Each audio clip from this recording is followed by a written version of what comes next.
আসসালামু আলাইকুম।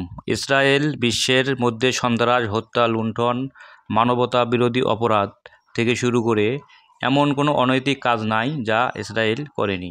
ইহুদি জাতি দ্বিতীয় বিশ্বযুদ্ধের সময় তাদের বাড়িঘর থেকে উচ্ছেদ হয় এবং দলে দলে তারা পশ্চিম এশিয়ায় বর্তমানে ফিলিস্তিন রাষ্ট্রে আশ্রয় গ্রহণ করেন। কিন্তু এই বেঈমান জাতি ফিলিস্তিনিদের বাড়িঘর দখল করে তাদের জন্য নিজস্ব দেশ গড়ার স্বপ্ন দেখে। তারা পশ্চিমা সাম্রাজ্যবাদী দেশগুলোর ষড়যন্ত্রে ফিলিস্তিনের পবিত্র মাটিতে ইসরায়েল নামক রাষ্ট্রের জন্ম দেয়। এর সূত্র ধরে 1948 সালে এই রাষ্ট্রটি আত্মপ্রকাশ করে। তারপর থেকে বর্তমান পর্যন্ত তারা ফিলিস্তিনিদের উপর অত্যাচার, জুলুম, নির্যাতন, হত্যা, ধর্ষণ এমন কোনো জঘন্য কাজ নেই যা তারা ফিলিস্তিনবাসীদের উপর করেনি। ফিলিস্তিনিদের দেশ আছে, সার্বভৌমত্ব নেই, স্বাধীনতা নেই, তাদের খাদ্য, চিকিৎসা, নিরাপত্তা নেই। ইসরায়েলের চারপাশের সব দেশ মুসলিম হলেও ফিলিস্তিনিদের পক্ষে কোনো রাষ্ট্র শক্তিশালীভাবে দাঁড়াচ্ছে না। এর মূল কারণ হচ্ছে তাদের ক্ষমতাকে টিকিয়ে রাখা। তবে মধ্যপ্রাচ্যের সব দেশ কিন্তু এক নয়। এক্ষেত্রে ইরান ব্যতিক্রম, কারণ ইরানই একমাত্র দেশ যা নিজে যুদ্ধ না করেও তার প্রক্সি বাহিনীকে দিয়ে ইসরায়েলকে প্রতিরোধ করার ক্ষমতা রাখে। ইরান নিজেও একটি যুদ্ধে জড়িয়ে পড়েছিল।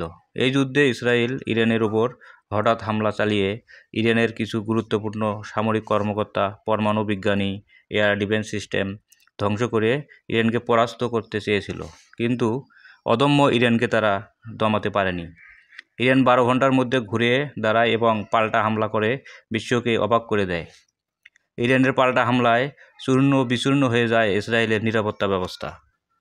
ইরানের সাথে ইসরায়েলের এই 12 দিনের যুদ্ধে ইসরায়েল তাদের অস্তিত্ব সংকটে পড়ে এবং মার্কিন যুক্তরাষ্ট্রের শরণাপন্ন হয়।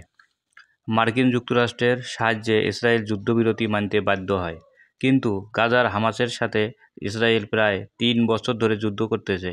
সেখানে গাজার মানুষ না খেয়ে মারা যাচ্ছে। প্রতিদিন বোমা মেরে মানুষ মারছে ইসরায়েল।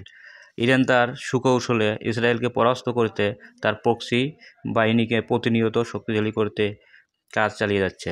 যেমন লেবাননের হিজবুল্লাহ, হামাস, ইয়েমেনের হুতি বিদ্রোহী, ইরাকের গেরিলা বাহিনী, সিরিয়াতেও আছে ইরানের প্রক্সি বাহিনী।